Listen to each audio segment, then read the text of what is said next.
से जिस तरीके का अनप्रेसिडेंटेड अटैक फिलिस्तीन पे हम लोग देख रहे हैं, 8,000 से ज़्यादा लोग घायल हो चुके हैं, जिसमें कितने सारे बच्चे हैं, कितनी महिलाएं हैं, कितने सारे न्यूज़ आ रही है कि ऐसे बच्चे हैं जिनको अपना बर्थ सर्टिफिकेट नहीं मिला, उससे पहले डेथ सर्टिफिकेट मिल जा रहा है। महिलाएं हैं जिनको सड़कों पर लेबर में जाना पड़ रहा है, डॉक्टरों को सर्जरी परफॉर्म करनी पड़ रही है बिना एनेस्थीसिया के।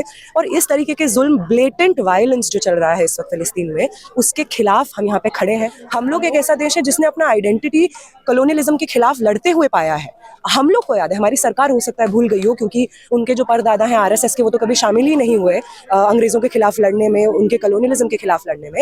लेकिन हम जनता हैं, हमें याद है कि हम में से ही कितने सारे लोग थे जो प्रोटेस्ट में जाते थे, जो अंग्रेजी सरकार की गोलियां खाते थे, डंडे खाते थे, और उसके बाद हमारा देश आज़ाद हुआ है। तो हम कैसे किसी और देश की आज़ादी की लड़ाई को झुकला सकते हैं, उसके साथ नहीं खड़े हो सकते। हम लोग यहाँ इसलिए मार्च कर रहे हैं क्योंकि पिछले 7 दशकों से फ़िलिस्तीन की जनता के साथ में जो जुल्म हो रहे हैं, धीरे धीरे उनके घर उजाड़े जा रहे हैं, जो टेरिटरी है फ़िलिस्तीन की उसको अंदर धकेला जा रहा है, दीमक की तरह उसके बाउंड्री पे खाया जा रहा है।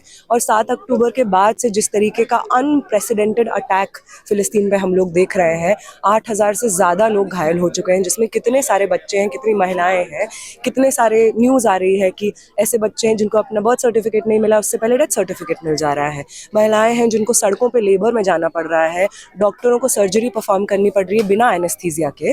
और इस तरीके के जुल्म, ब्लेटेंट वायलेंस जो चल रहा है इस वक्त फिलिस्तीन में, उसके खिलाफ हम यहाँ पे खड़े हैं। अमरीकी साम्राज्यवाद जो खुले तौर पे इजराइल को सपोर्ट कर रहा है, ये जानते हुए कि इजराइल वॉर क्राइम्स के हर सूची में नंबर 1 अगर आएगा, अगर हम लोग आज गिनने बैठे, ये जानते हुए कि इस दुनिया के तमाम देश हैं जो चाहते हैं कि सीज फायर तुरंत हो, उसके बावजूद अमेरिका सपोर्ट कर रहा है, वीटो करता है यूएन में इजरायली जेनोसाइड को। उसके खिलाफ हम यहाँ पे खड़े हैं। तमाम जो देश हैं, चाहे वो ब्रिटेन हो, चाहे वो इंग्लैंड हो, चाहे वो हिंदुस्तान हो, जो बैक गेट से या ब्लेटेंटली ओपनली सामने तौर पे सपोर्ट कर रहा है इजरायली जेनोसाइड को अपने खुद के फ़ायदे के लिए, क्योंकि वो किसी ना किसी तरीके से मिलिट्री वेपन्स में बेनिफिट करता है या सर्विलेंस सॉफ्टवेयर टेक्नोलॉजी में बेनिफिट करता है। और इसलिए वो फिलिस्तीन की तमाम जनता का जेनोसाइड, कत्लेआम को सही ठहरा रहा है। पूरे दुनिया के प्रधानमंत्री जो है वो तो इजराइल के साथ है। अभी हमने देखा यूएन में जब वोटिंग होती है तो भारत एब्सेंट रहता है, तो आप लोग क्यों मतलब इजराइल के खिलाफ विरोध कर रहे हैं? कोई भी देश की सरकार देश की जनता नहीं होती है। हम यहाँ पे इसलिए भी हैं ये कहने के लिए कि हो सकता है कि हिंदुस्तानी सरकार ने यूएन में एब्सटेन किया हो, लेकिन यहाँ पे जो तमाम लोग हैं वो एब्सटेन नहीं करते हैं।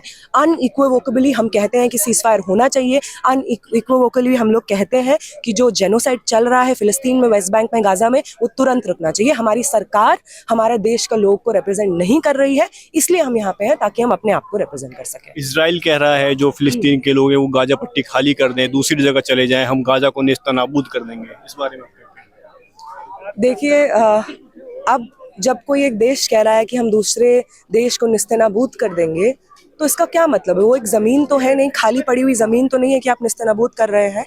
वहाँ पे लोग हैं जो सालों साल से रह रहे हैं। बहुत सारे लोग हैं जिनकी जनरेशन्स वहाँ पे पैदा हुई हैं, बड़ी हुई हैं। बच्चे हैं जो वहाँ पे पढ़ रहे हैं, स्कूल जा रहे हैं। महिलाएं हैं जो वहाँ पे रह रही हैं, लोग रह रहे हैं, बूढ़े आदमी, सब लोग वहाँ पे रह रहे हैं। ये कोई ज़मीन नहीं है, कोई एब्स्ट्रैक्ट आइडिया नहीं है कि आप निस्तेनाबूद कर देंगे। आप इंसानों को मार रहे हैं, उनकी ज़िंदगियाँ शुरू होने से पहले आप ख़त्म कर रहे हैं, परिवारों को एक दूसरे से जुदा कर रहे हैं, बच्चों को फ्यूचर नहीं देखने दे रहे हैं अपना। महिलाओं को, जैसे मैं कह रही थी, महिलाओं को सड़कों पर बर्थ देना पड़ रहा है, लेबर में जा रही हैं वो। अगर किसी देश को लगता है कि वो ऐसा बोल सकता है कि सामने वाले देश को हम निस्तेनाबूद कर देंगे और बाकी सब दुनिया चुप रहेगी, तो ये गलत फहमी है हमेशा इस दुनिया में, और इंडिया उसका सबूत है। हम लोग एक ऐसा देश है जिसने अपना आइडेंटिटी कॉलोनियलिज्म के खिलाफ लड़ते हुए पाया है। हम लोग को याद है, हमारी सरकार हो सकता है भूल गई हो, क्योंकि उनके जो परदादा हैं आरएसएस के, वो तो कभी शामिल ही नहीं हुए अंग्रेज़ों के खिलाफ लड़ने में, उनके कॉलोनियलिज्म के खिलाफ लड़ने में। लेकिन हम जनता हैं, हमें याद है कि हम में से ही कितने सारे लोग थे जो प्रोटेस्ट में जाते थे, जो अंग्रेजी सरकार की गोलियां खाते थे, डंडे खाते थे, और उसके बाद हमारा देश आज़ाद हुआ है। तो हम कैसे किसी और देश की आज़ादी की लड़ाई को झुकला सकते हैं, उसके साथ नहीं खड़े हो सकते। अच्छा, जो आप लोग प्रोटेस्ट करते हैं, क्या कहते हैं, जेएनयू से बाहर आपने जंतर मंतर पर किया, आपने इजराइल एम्बेसी के बाहर किया, तो आपको डिटेन कर ले जाता है, प्रोटेस्ट नहीं करने जाते, इसके बारे में क्या कहना है? अच्छा हुआ आपने खुद पॉइंट आउट किया, क्योंकि ये सही बात है कि आज के समय पे हम, मतलब कहने को तो हमारे प्रधानमंत्री कहते हैं that we are the mother of democracy. हम लोकतंत्र की माँ है हिंदुस्तान, भारत लोकतंत्र की माँ है। आई थिंक डेमोक्रेसी का सबसे बेसिक एस्पेक्ट होता है कि उसमें डिसेंट होता है, और उस डिसेंट को इलीगल नहीं बोला जाता है, उसके ऊपर यूएपीए नहीं लगाया जाता है, उसको अपना बैनर खोल के अपना प्रोटेस्ट दर्ज करने से पहले, सड़कों पे उतरने से पहले ही डिटेन करके 30 किलोमीटर दूर हमको जाफरपुर पुलिस स्टेशन लेकर गए थे, उतना दूर फेंक दिया जाता है ताकि कोई भी दिल्ली में हलचल ना हो, ये मैसेज कहीं ना जाने पाए कि दिल्ली के लोग, हिंदुस्तान के लोग फिलिस्तीन की जनता के साथ खड़े हैं, जुल्म के खिलाफ खड़े हैं।